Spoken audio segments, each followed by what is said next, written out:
And today I'm thrilled to welcome Salina Patel to the show. A little bit of background about Selena, an alum of the University of Georgia, and has worked as well as implemented a wide range of innovative solutions. She is the marketing director for Strategies Group, and she drives brand awareness and engagement through creative strategies and campaigns as well. Additionally, she also manages software partnerships and collaborates with her dynamic sales team at Strategies Group. And I've asked Selena to come on to the show to discuss, when you need new construction software and what people actually get wrong when looking for an ERP software. So, Selena, welcome to the show. Thanks for having me, Jennifer. Lovely intro. Couldn't have said it better myself. Really excited to be here today and just happy to talk to you. I always love the chance to talk to you. Yeah, absolutely. So, Mhm. let's first just share a little bit of background about yourself. So, how did your journey really go or start in the software construction industry? So I'm not gonna lie, I didn't go out and seek a career in construction software. It did fall in my lap. I was looking for jobs in a very hard economy. There wasn't a lot of opportunities with someone with my level of skill set. And I just kind of applied for all jobs in marketing that I possibly could. And I fell into a job at Strategies Group, and Randy Collins, the owner of Strategies Group, took a chance on me, and we kind of started moving and building a marketing department at Strategies Group. The former marketing director left, and that's kind of how I ended up here. It really wasn't something that I went out and seeked. So, construction found you. Yeah, yes, it definitely did. Well, perfect. Well, let's get into, when does someone know that they actually need a new construction software? So, what would you say would be like signs that your construction business has really outgrown its software? Yeah, so it can look different in different companies. Oftentimes, you need to make a change when things just aren't working. And I know that sounds super simple and pretty rudimentary, but when you start seeing things fall through the cracks, or when you start seeing um, multiple repetitive errors in your numbers or errors in your processes, that's probably a warning sign that your current process just is not working for you. And Mhm. Jennifer, you come from this world. You've I do. seen this happen, where a company, they're off to a good track, they're growing, they're reaching new revenue levels year after year, but then they reach this Mhm. cap and they can't go past that cap. Um, Oftentimes, when a company reaches a threshold that they just cannot penetrate past, it's because there's some issues in their processes or their reporting or their their staff even. So when you've reached that point and you can't get past it, that's a time to look inward and see, where in my business can I make changes? And oftentimes software is a rather easy place to look first. Yeah, absolutely. So, yeah, I see it most like when it comes to reporting or duplicating of entries, right? Like Hmm. it's just not working anymore. Hmm. So what would you say would be like five red flags that it's really time to upgrade your construction software? Yeah, so I would say the first thing is, if you see if you see your competitors if you see your competitors thriving past you, if you're seeing them kind of go go after it and go into the future guns a-blazing, and you feel left behind, that's the first red flag.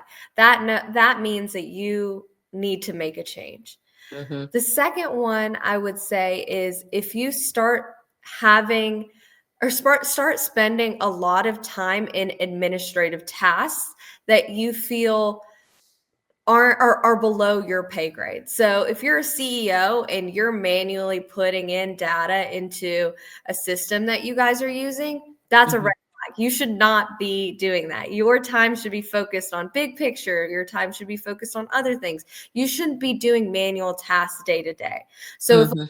your team is stuck doing manual tasks, that's a red flag. Number 3 is disjointed systems and siloed departments. So if your estimating department is working in one software and your finance department is working in another software and project management, your operations are working in a different software, everybody's using different solutions and none of them talk to one another, huge Mhm. red flag. You're not going to be able to grow that way. You're going to have data that's different in different platforms, and they're not gonna report upwards. They're not gonna be able to get accurate numbers. um, that's one of the biggest red flags. Mm. Number 4 is employee retention. If you start seeing employees move to different companies, you're seeing them kind of go for better opportunities and things like that, your employees don't feel like they can grow within your company, which means that they don't think that your company has a growth mindset. And oftentimes growth mindset comes in investing in the future. So investing in a new software solution will give that vision of new forward thinking in the company. And then lastly, it's kind of simple and obvious, is if you feel personally that it's time to make a change. If you feel Mm. something isn't right, then there's likely something going on that needs to be reviewed. It needs to be looked over. It needs to be refreshed even. It could, and a software change isn't just a full overhaul of a solution. It could be just upgrading what you currently have or trying to fix little pieces and parts of what you're currently using. Yeah, yeah, and I can resonate with a few of those that you said. When I was at a company, we had a very old system, and we were working Saturday, Sunday, especially when month end. Don't even mention when it came to year end or doing reviews with auditors, how much time it was taken until then we implemented the new ERP system, and Yeah. we were able to work our normal Monday through Friday, but then had that time to be able to like actually look at our data and analyze that to make strategic decisions. So I like Mhm. those that you pointed out there. What would you say would be like hidden cost of outdated construction software? Yeah, so there's so many hidden costs of construction software if it's outdated, if it's clunky.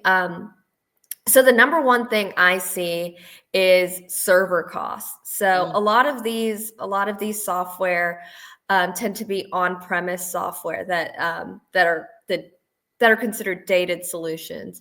That means it's being hosted in on site in on a server in a server room, something like that, and you're hosting it yourself. So the cost of doing that is tenfold. You have to pay for maintaining servers. You have to pay for a full IT staff that then works to host your software, upgrade your software, work on break fixes.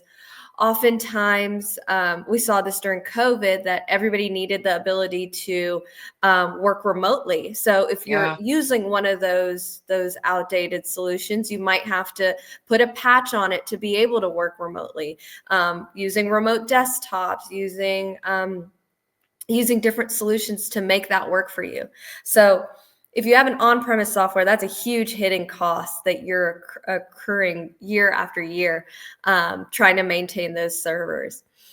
The other big cost is that if you're on an outdated solution, you're not innovating.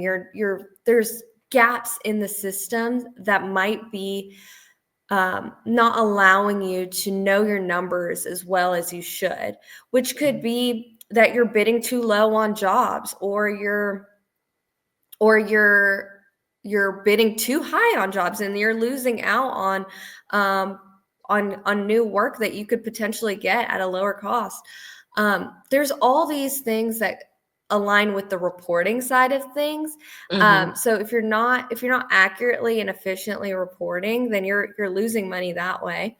And the third hidden cost is in employees, training and innovating. If you're not training your employees on a new software right away, the sooner you train on their new abilities, the sooner you train on new technologies, the more you can get out of that. So if you're on an outdated system now, and then 5 years from now, you upgrade to another new system, but that system is kind of dated technology, you're already behind the trends. So you're Sure. going to have to then somehow correct for that. And oftentimes that means shorter gaps in between software solutions. So you're having to pay for upgrades more often.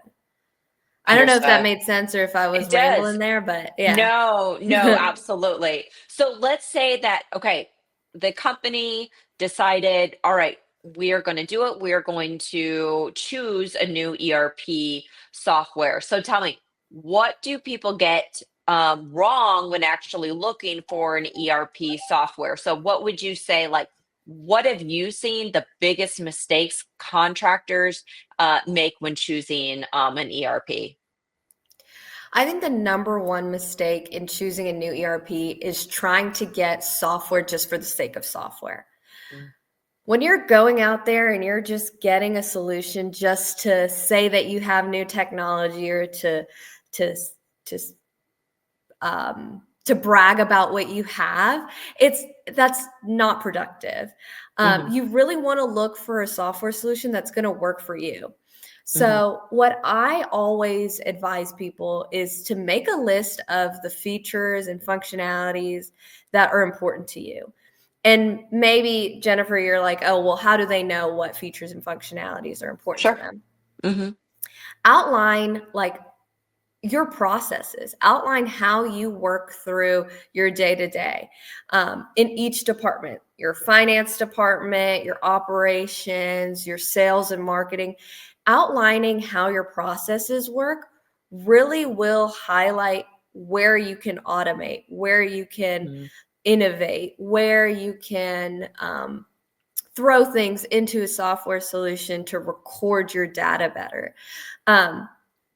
I think that is step one, is definitely outlining your processes and getting a real understanding on how you want things to move through your business.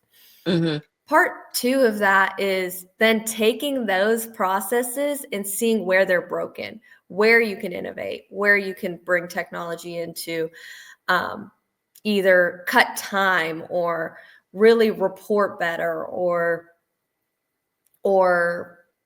take somebody out of a role where they're doing a lot of manual things and bring them into a higher position that can fit their skill set better. So I think the number one thing that people get wrong is just getting software for the sake of software and not That's good. taking these things into consideration. No, that's really good. What Mhm. would you say, what is like what no one tells you about when actually selecting a construction ERP software? So I'd say no one tells you how many options there truly are. I think like you and I know Hmm. people think of 3 or 4 big players in the game, and they're like, oh, Hmm. I guess these are my choices of what my construction software needs to look like. Um, but there really is a lot. There are a lot of companies that are innovating the game when it comes to construction technology and what's out there. So I think that that's a big misstep that people take, is thinking that there's only 1 or 2 different options and not realizing that there could be something completely tailored to you that's Hmm. specific to you. For instance, there's companies that focus 100% on HVAC contractors, Hmm. and they have software that's completely tailored to an HVAC contractor. Hmm. There's software completely tailored to flooring. There's very specific micro vertical specific software out there, but there's also the big boys on campus that can kind of take into account any aspect of the construction space. So looking Sure. into all of the options available can be very overwhelming, but sometimes it's necessary to find what can really work for you. Yeah, absolutely. And then we also have the softwares that, have closed and open APIs, right? That it's letting Mhm. other partner softwares come in and talk to one another, and where you can do a bi-directional Mhm. um, with inside it. So it's just really good to know what you're getting yourself into when it comes to that ERP software.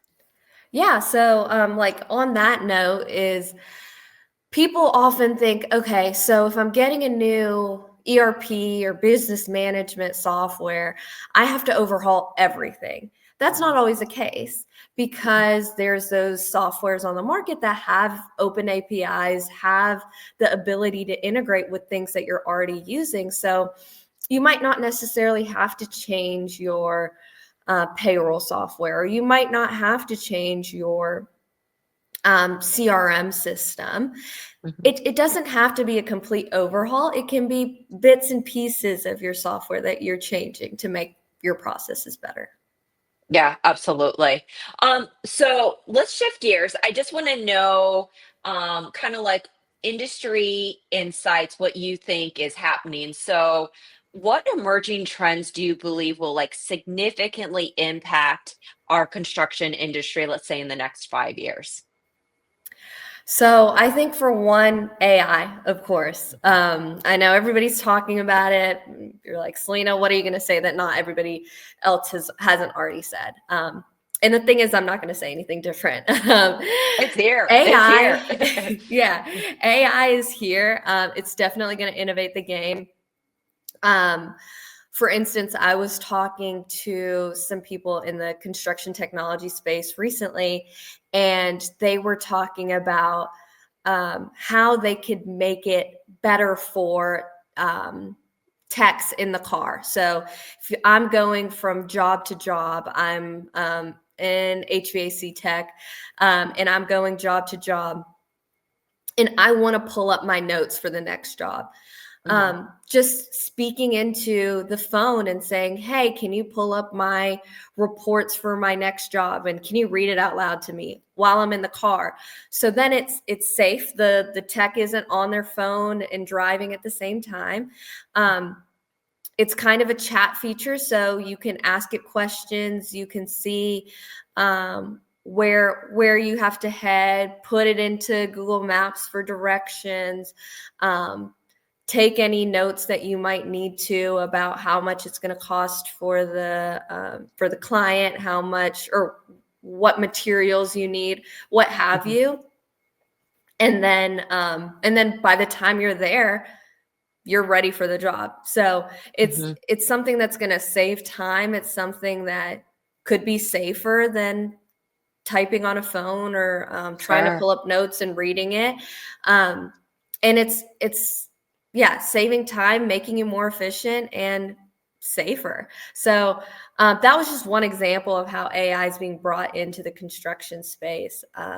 I mean, obviously, from a sales and marketing perspective, a lot of things there are being um, taken into account from AI, and then on the ERP side, a lot of reporting things are going to now include AI as well.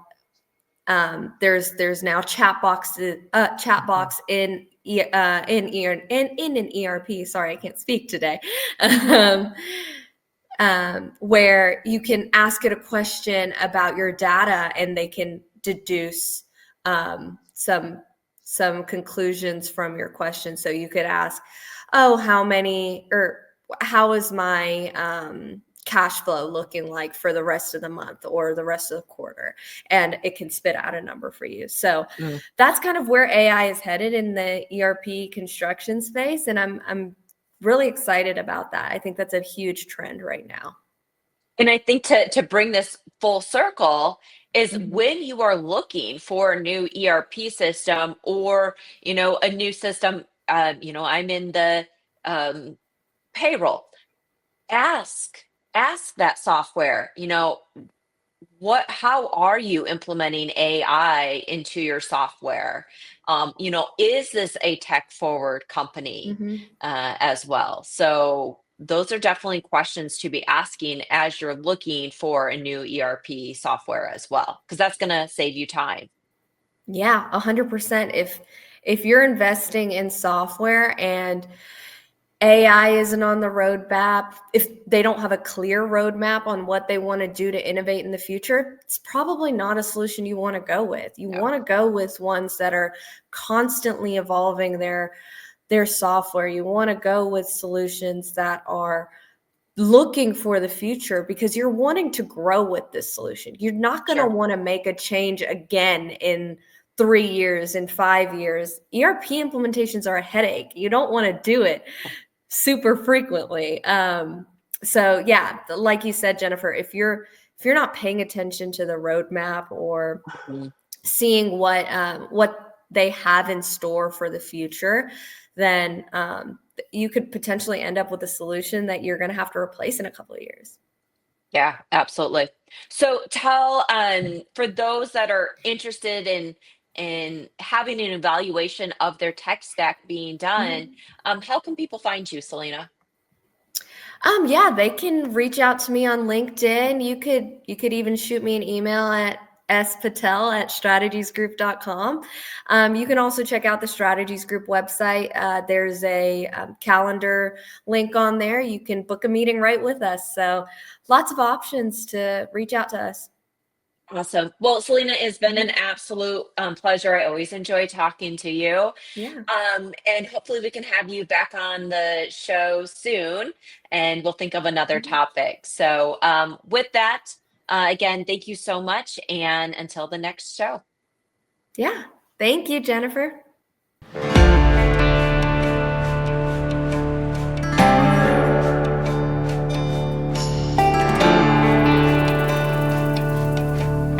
If you're a construction contractor and would like to appear as a guest on our podcast, write us an email. It's lou@lumberfy.com.